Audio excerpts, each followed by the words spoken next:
Hello everyone, good morning, welcome back to my channel, welcome back to my new blog. So কেমন আছো তোমরা? আশা করছি ভালো আছো।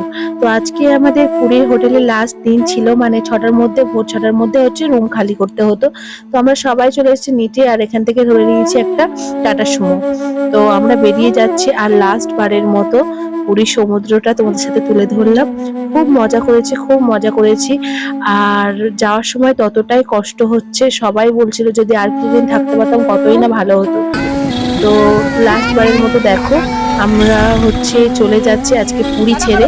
আর এখন যাব নন্দনকানন থেকে কালকে সকালবেলা ফিরবো বাড়িতে। তো এখন আমরা যাচ্ছি নন্দনকাননের উদ্দেশ্যে। আর সকালবেলা দেখো আমাদের কি টিফিন দিয়েছে। তো লুচি আর আলুর দম হচ্ছে সকালবেলার টিফিন। চলো চটপট খেয়ে ফেলি, তারপরে আবার তোমাদের সাথে ফিরে আসছে। আর পুরো নন্দনকাননটা আজকে তোমাদের সাথে শেয়ার করব, কি কি দেখলাম, কি কি করলাম, কি কি খেলাম।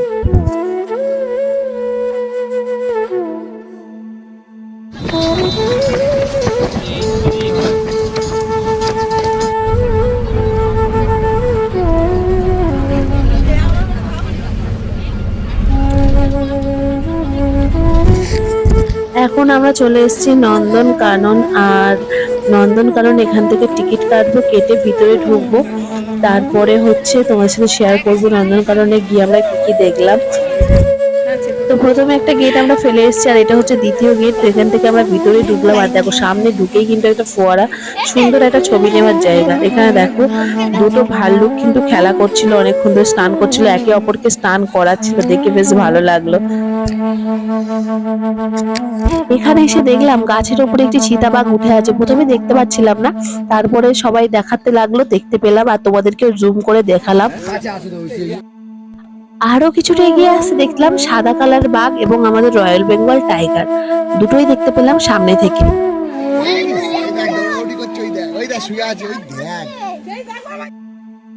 তারপরে কিছুটা দেখে যেতেই দেখো এই বাঘটি এপার আর ওপার করছে, মানে ও মনে মনে ভাবছে এত মানুষের বন্ধ, একটা যদি সাথে পায় আর মজাই মজা।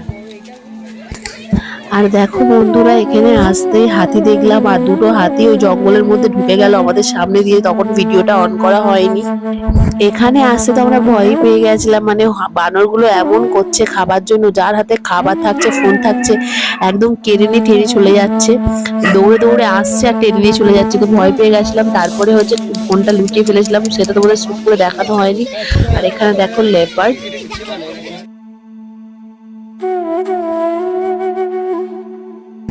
এই বাঘটিও এপার আর ওপার করছে, এরা মনে মনে কি ভাবছে কি জানি। আর দেখো এখানে আসতেই জিরাফটা আমাদেরকে যেন কি বলছে, মুখ বেঁকিয়ে বেঁকিয়ে, গাল নেড়ে নেড়ে।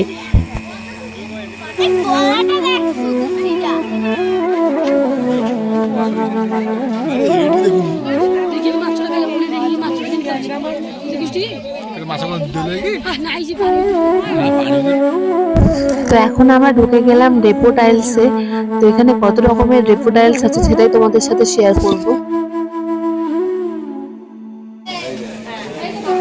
এখানে মনে হয় যত সাপের নাম হচ্ছে বিজ্ঞানসম্মত নামে আছে। এই সাপটিকে আমাদের ভাষায় কি বলে অবশ্যই তোমরা জানিও। এমনিতেই কথায় আছে গিরগিটির মতো গায়ের রং চেঞ্জ করা কিছু মানুষের থেকে দূরে থাকা উচিত। দেখো এই গিরগিটিগুলো কিন্তু সত্যি গায়ের রং চেঞ্জ করে। আর আমাদের সামনেই একটি গিরগিটির পাশেই আছে, যেটা সামনে থেকে দেখালে তবেই বোঝা যায় ওটা কিন্তু সত্যি সত্যি কাঠের গায়ের রঙের হয়ে আছে, মানে ও যেই গাছটিতে থাকে সেই গাছের রঙের হয়ে যায়, পাতার মধ্যে থাকলে পাতার রঙের হয়ে যায়।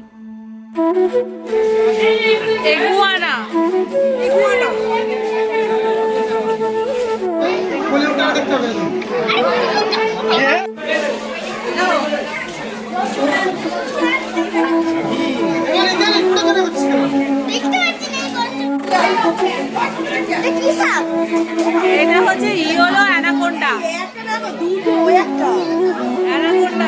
এখানের মধ্যে সব থেকে বড় কুমিরটি বোধহয় এখানেই ছিল, অনেক বড় এটি। আর হাইট প্রায় কমসে কম 15 থেকে 20 ফুটের কাছাকাছি হাইট হবে কুমিরটির। এই পাইথন সাপটি দেখো বন্ধুরা, বিশাল বড় এবং বিশাল মোটা একটি সাপ। সামনে থেকেই এত মোটা, আর কাছে গেলে কি হবে কি জানি। আর এখানে আছে কত কচ্ছপ একসাথে কত খেলা করছে। প্রায় 10 থেকে 15 মিনিট ওয়েট করার পরে ফাইনালি চলে যাওয়ার মুহূর্তে জলহস্তিটি বার হলো এবং দেখো খাবারের আশায় কিন্তু বার হয়েছে, খাবার খাবে বলে যেই খাবারের গাড়িটা এসছে অমনি বার হয়ে গেছে ওর খাঁচা থেকে। আরো কিছুটা এগিয়ে আসতে আরো একটি জলহস্তি দেখলাম জলের মধ্যে ডুবে আর বসে আছে। নন্দনকাননের মধ্যে যতগুলো জায়গা দেখলাম পশু পাখিদের জন্য, তার থেকে ছিল এই জায়গাটা একদম বেস্ট একটি জায়গা। কত ধরনের সারস পাখি, হাঁস আর একটা জায়গার মধ্যে তার দিয়ে পুরো উঁচু করে ঘেরা জায়গাটি দেখে কিন্তু এই জায়গাটা খুব ভালো লাগছিল। আর এখানে আছে কয়েকটি শকুন যাদেরকে হচ্ছে মাংস দেওয়া হয়েছিল আর তারা ছিঁড়ে ছিঁড়ে খাচ্ছিল আর মারপিট করছিল। দুর্ধর্ষ একটি হচ্ছে সিন ছিল, যেন টিভিতে দেখছি মনে হচ্ছে।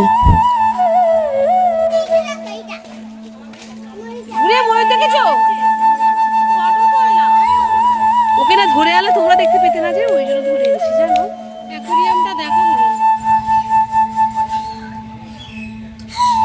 গেছে ঢুকে গেছে।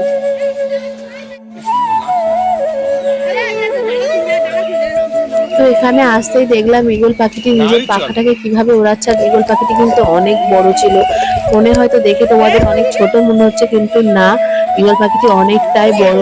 আর আমরা যখনই চলে যাচ্ছি ওটি কিন্তু দৌড়ে দৌড়ে নিচে নেমে দেখো ক্যামেরার কাছে এসে পোজ দিচ্ছে আর আবার দৌড়াচ্ছে, আবার যে ক্যামেরা নিয়ে চলে যায় আবার দৌড়ায়, এরকম করছিল। বেশ ভালো লাগছিল দেখতে, দেখো পোজ দিচ্ছে নিজের ডানাটাকে তুলে তুলে। চলো এবার তোমাদেরকে নিয়ে চলে যাই ফিশ অ্যাকোয়ারিয়াম। ভিডিওটি দেখতে দেখতে অনেকটাই বড় হয়ে যাচ্ছে, চলো ফিশ অ্যাকোয়ারিয়ামের দিকে যাই।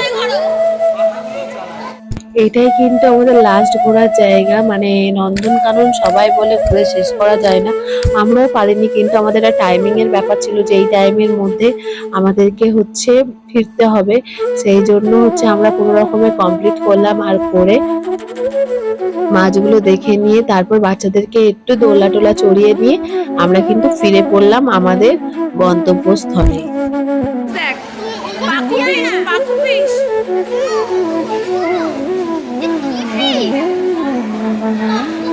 এই পাখু ফিশ আর আমাদের দিকে দেখছে, দেখ পাখু ফিশ। কোথাও ইয়ে ভাষা পুরো জায়গাটা ঘুরে বাচ্চারা এই জায়গাটাতে এসে অনেক বেশি এনজয় করেছে। এটা কিন্তু নন্দনকাননের মধ্যেই স্লিপ চড়ছে, কত রকমের স্লিপ, আর তার সাথে হচ্ছে দোলাও চড়লো, খুব এনজয় করেছে ওরা এই জায়গাটিতে এসে।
নাও ঘোরাও।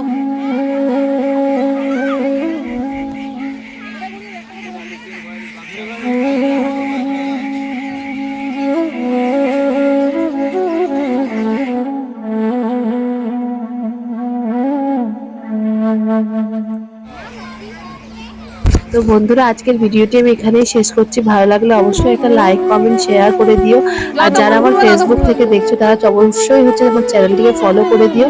আর যারা ইউটিউব থেকে দেখছো তারা চ্যানেলটিকে সাবস্ক্রাইব করে পাশে থাকা বেল বাটনটিকে ক্লিক করে